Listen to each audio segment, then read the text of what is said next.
तो कोई भी करेंगे, हम भी विधायक हैं, मुझे भी करना होगा। मैं भी विधायक हूँ दूसरे बार से, मुझे भी करना है। उसका क्राइटेरिया 6 है, उस 6 के तहत उसमें आ रहा है और हम समझते हैं कि इसका हम लोग एक टेस्ट किया था। मेंबर होना अनिवार्य है, कार्यकर्ता होना अनिवार्य है। ये नहीं है कि हम दूसरे को रजिस्टर्ड कर लें, उनको हम सर्च नहीं करें। बिहार विधानसभा चुनाव में कांग्रेस अपनी पूरी ताकत झोंक चुकी है।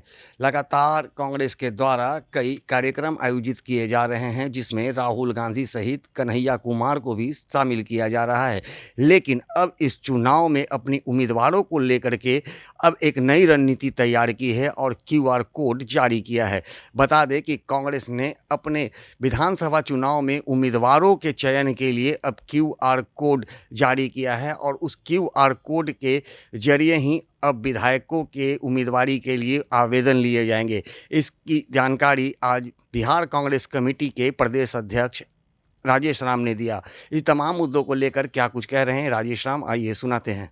तो आज का ये जो मैंने डिस्प्ले कार्ड दिखाया, ये आप देख चुके होंगे और इसी कार्यक्रम के लिए मैंने आपको यहाँ बुलाया था। जो ये QR कोड है, कांग्रेस पार्टी के टिकट आवेदन उम्मीदवारों के लिए QR कोड के से लोग आवेदन करेंगे। ये बातें आगे कहने के पहले जो आपका सवाल आना है और जो सवाल का उत्तर है, मैं दोनों आपको पहले दे देता हूँ, क्योंकि जो सवाल आएंगे उसका उत्तर भी मैं ही दे देता हूँ। पहला सवाल तो आपका ये आ सकता है कि आप QR कोड से जो बिहार प्रदेश कांग्रेस कमेटी के जो आवेदन आएंगे उम्मीदवारों के, वो 243 सीट पर आएंगे। तो आपकी सवाल ये आ सकती है कि लगता है कि आप 243 पर लड़ेंगे। निश्चित तौर से हमारा सर्वे 243 पर, ये जो QR कोड से हमारे कैंडिडेट आएंगे 243 पर आएंगे। लेकिन चूंकि हम इंडिया गठबंधन के पार्ट हैं, हम सशक्त आवेदन लेना चाहते हैं और यदि हमारी ये समझौता होगी और जो सीट भी आएगी, हम लोग उस सीट पर ये जो वहाँ के उम्मीदवार आएंगे और इंडिया गठबंधन के जितने पार्टनर हैं, वो जहाँ फैसले लेंगे वहाँ हमारे कैंडिडेट इंडिया गठबंधन के सभी उम्मीदवारों को, अधिकृत उम्मीदवारों के, इंडिया गठबंधन के तमाम अधिकृत उम्मीदवारों को वो मदद करेंगे। इसलिए कोई भी क्लियरिटी और जो है ये मैं पहले कर देता हूँ, क्योंकि इस तरह की बातें आ सकती थी। चूँकि हमारा ये QR कोड जो बिहार प्रदेश कांग्रेस कमेटी और अखिल भारतीय कांग्रेस कमेटी के संयुक्त निर्णय था और इस निर्णय के तहत 2-3 बातें हम लोग को आपके सामने रखना चाहते हैं। पहला कि हम जब उम्मीदवारी लेते हैं तो कई बार हमारे अच्छे उम्मीदवार और पीछे रह जाते हैं और कई बार उनको पार्टी कार्यालय में जो है चक्कर काटना पड़ता है, जिससे कि जो सरल और सुलभ जरूरतें हैं, जैसे संवाद नहीं हो पाना, नेता के पीछे जो है उनको रहना, तो इसके माध्यम से हम काउंसलिंग करेंगे, स्क्रीनिंग कर करके, और उससे हम चिन्हित करेंगे ताकि हमारे जो लॉयल उम्मीदवार हैं, लॉयल जो पार्टी के वर्कर्स हैं, उनको सीधे बिहार प्रदेश कांग्रेस कमेटी और ऑल इंडिया कांग्रेस कमेटी तक उनका सीधा संवाद हो जाए। चूँकि कई बार ऐसा पाया गया है कि जो कैंडिडेट होते हैं ज़्यादातर नेता के पीछे भागते हैं और उनका निर्णय जो है कभी कभी निष्पक्ष नहीं होता है। तो ये QR कोड से जो हमारे उम्मीदवार आएंगे, इसमें निष्पक्षता भी दिखेगी और इससे हमारी सामूहिक निर्णय में लेने में हमें जो है मदद भी मिले। और ये जिस तरह से लॉन्च हुआ है, आज हम लॉन्च किए हैं और हमको उम्मीद लगते हैं कि इसके माध्यम से 243 पर हम अपना कैंडिडेट को चिन्हित कर पाएंगे और इंडिया गठबंधन की हम बलपूर्वक मदद कर पाएंगे। इन्हीं चंद शब्दों के साथ पुनः आपके प्रति आभार प्रकट करते हुए खेद प्रकट करता हूं कि थोड़ा लेट से वार्ता शुरू हुई।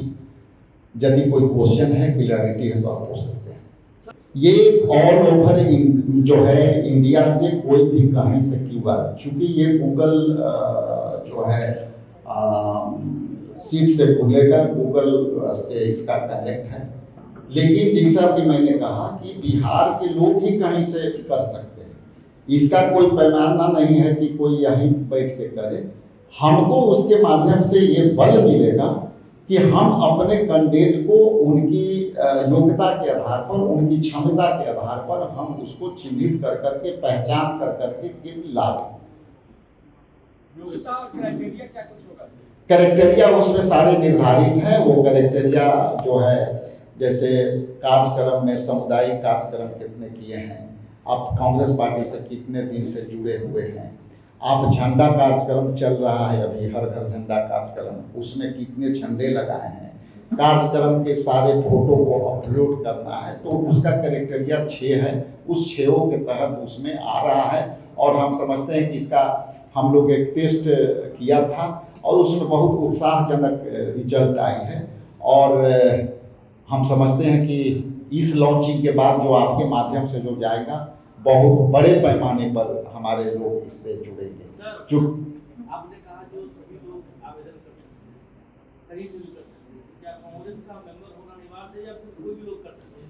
इसके लिए कांग्रेस मेंबर होना होगा। जैसा कि मैंने कहा कि इसको मैं काउंसिलिंग करूंगा, तो ये तो सर्च करना पड़ेगा ना कि हमारे वो मेंबर्स हैं कि नहीं है। मेंबर्स होना अनिवार्य है, कार्यकर्ता होना अनिवार्य है। ये नहीं है कि हम दूसरे को रजिस्टर्ड कर लें और उनको हम सर्च नहीं करें। सर्च करेंगे, क्योंकि इसीलिए लाया गया है कि हमको काम करने में, उनको पहचान करने में सहूलियत। और सबसे बड़ी बात कि कई बार टिकट के लिए जो नेता के पीछे लोग भागते हैं, उस पर ये विराम लगेगा और इस पर ट्रांसपेरेंसी आएगी। अध्यक्ष जी, क्या वर्तमान विधायक जो है उनको भी आवेदन करना होगा अपनी सीट के लिए? बिल्कुल। ये कोई भी, ये क्या लिखा हुआ है, कांग्रेस पार्टी में टिकट आवेदन करने के लिए तो कोई भी करेंगे। हम भी विधायक हैं, मुझे भी करना होगा। मैं भी विधायक हूँ, दूसरे बार से मुझे भी करना होगा, क्योंकि जब ये सब के लिए मदन भैया भी लड़ना चाहेंगे तो इनको भी करना पड़ेगा। और कुछ डिटेल्स जानकारी चाहे तो बता कर दिया अपने सचिव आना। ठीक, राहुल गांधी के बिहार दौरे से बता देंगे, उसके लिए अलग से आपसे बात करें, तो 15 मई को आ रहे हैं, उसके लिए अलग से आपको बता दें। Thank you. नहीं, उसके लिए अलग से मैं आपका सहयोग, ठीक है। बहुत बहुत धन्यवाद। Thank you. तो जैसा कि आपने सुना, राजेश राम ने कहा है कि हमारी तैयारी 243 सीटों पर है और ये आवेदन इसलिए लिए जा रहे हैं क्योंकि कई बार लोग जो अपनी उम्मीदवारी को लेकर के नेता के आगे पीछे घुमा करते हैं और उस समय भी कहीं ना कहीं चयन में कुछ खामियां हो जाती है और जिसके कारण सही व्यक्ति का चयन नहीं हो पाता है, जिसके कारण अब आवेदन QR कोड के माध्यम से लिया जाएगा। अब देखना दिलचस्प होगा कि जिस तरह से अब 243 सीटों की बात राजेश राम कह रहे हैं, तो अब क्या पूरी 243 सीटों पर कांग्रेस अपना उम्मीदवार उतारेगी या फिर महागठबंधन के साथ मिल करके चुनाव लड़ेगी और कुछ चयनित जो उम्मीदवार होंगे उन्हें ही अपना उम्मीदवार बनाएंगे। ज्ञानेंद्र वर्मा, आर्यन खबर, पटना।